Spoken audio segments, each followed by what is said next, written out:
fantastic. So yes, it's just a combined effort right now we're doing, but of course we have other fellows join us soon. So have you started the process of guarding? I know the application is opened right now. It started, I think, August 6th. Yeah. So where are we with the effort to guard people or potential applicants? Absolutely. So again, I'm an application reader, so every year I score applications. I've been doing this for well over 4 years. So even before coming on the radio this morning, I already started engaging with people. People keep calling, Roland, how can you guide us through the process? How can we do this? How can we do this? So yes, we already started guiding people. We already started providing information. We started reviewing applications already and giving some positive feedback. And this morning appearance is just to kind of like ignite the call also, or to kind of like provide this kind of open awareness to every other person around the country that the application process is up once you're around 25 to 35 years of age and you've been doing something incredible in your community, and we can help you to kind of like, brand what you're doing, provide some guidance on how to go about it, and then of course you could be the next Mandela Washington Fellow. Yeah, just to add where we have been making significant progress and making some strides towards this initiative. So we have some conversation, Ruth and I and Ruth and the other people, to see how we can conduct a 2 days workshop. And we are having conversation with the U.S. Embassy. Hopefully between now and tomorrow we will finalize that in terms of the venue. And once that is done, we will make it public. And then we start from there. So that students, we are targeting about 30 people. Okay. So once that negotiation is finalized, we'll have the 2 day workshop, and then we'll be able to go in, into the nitty gritty of the application process.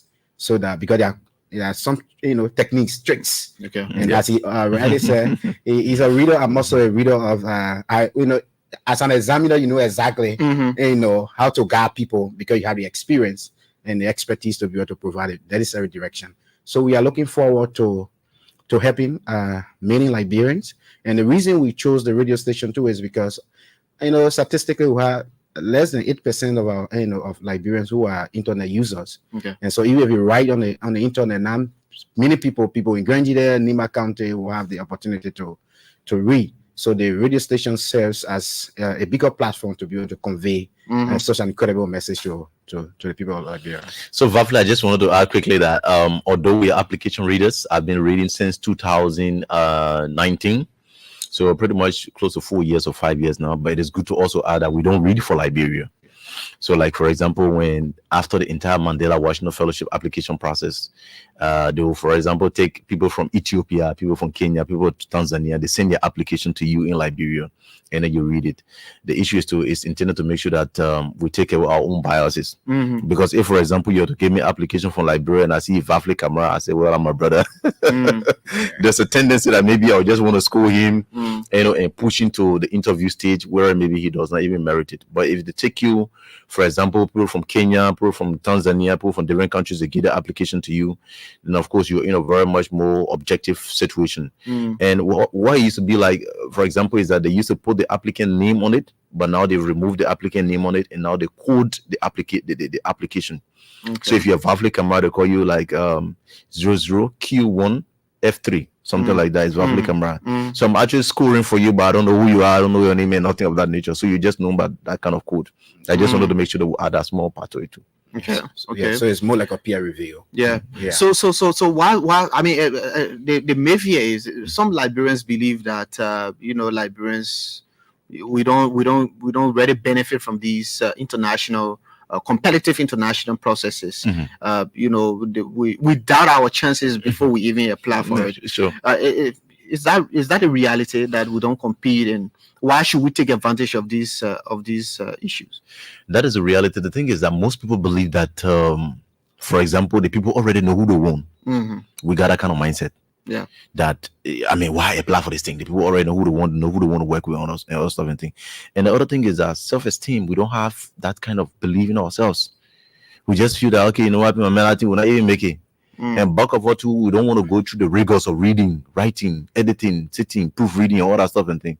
So those are some of the problems. Because for example, I was in DC, and before I saw Ghanaians, they were like up to 40 plus from their country.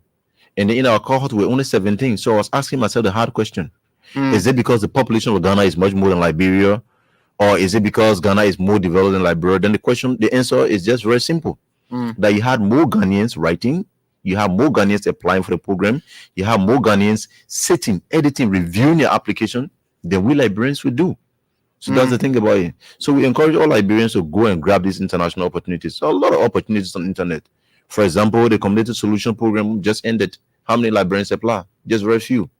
The Mandela Washington Fellowship application process is up. How many Liberians will apply? Just few. So we want to make sure that we encourage this culture of reading, this culture of editing, this culture of getting involved with some kind of positive activities, so that we too can be on par with other people. They're doing it, we too can do it. And another piece I wanted to just add there, even as we speak now, the ECOWAS immersion program, it comes out every year. It's also open, but they usually open it for 2 weeks. So the application window is very short. Okay. So what happens is that when you apply, you get accepted. It's like an internship program. You have the opportunity to work for the ECOWAS, commission for 1 year, right? But not many of our young people really take advantage of it. Either they are not aware, or they are maybe not motivated, or maybe they don't have the necessary mentorship or guardians to be able to embark on such journey. And so we are also encouraging them. And it is often said that Liberians are good at talking and we are not good at writing. we need to work hard to be able to erase that that conundrum. Yeah. Okay, so fast forward. What's next after the awareness? Are you going to have a section at a particular area? Yep. In Monrovia or outside of Monrovia? Yeah. So like how can I benefit from that mentorship during the application process? So like Egbeku said, we identify 2 venues right now, but we're still working with the U.S. Embassy to see how best we finalize that, because we're talking about the issue. The issue has to do is refreshment, all of that. So U.S. Embassy, we're talking with them. Hopefully we'll be able to conclude that discussion anytime today, tomorrow, or at least latest this week, because the application process will be ending, I think, September 5th. The 10th of September. The 10th of September will be ending. So we don't have that much time. Yeah. But at the same time, while we're waiting to do that, we just want to let people know that we are available. Our contact numbers are out there. You can just read it for. So my number is 0776 799 786. So that's like 0776 799 786, and you use the same number to own that of Lone Star, which is 086 799 786. Those are just my numbers, and people can get in touch. We don't have to meet physically before we can do it. We can just go virtual with the entire process. Okay. And my number is 0770 911 553. Okay. Yeah. And also another quick information. We also have we all have organizations. So they can also check the Lucius Foundation page on Facebook. The information will be there, and then we'll provide more information relating to that. Okay. Yeah. Okay. Roland. Yeah. Thank you very much. Sure, Vafli. Thank you so much for inviting us here today, and thank you for the incredible work you're doing. We're really super proud of you and the Elbc family. Thank you so much. We're good to be here. Thank you. Thank you very much. There are 2 young people who have benefited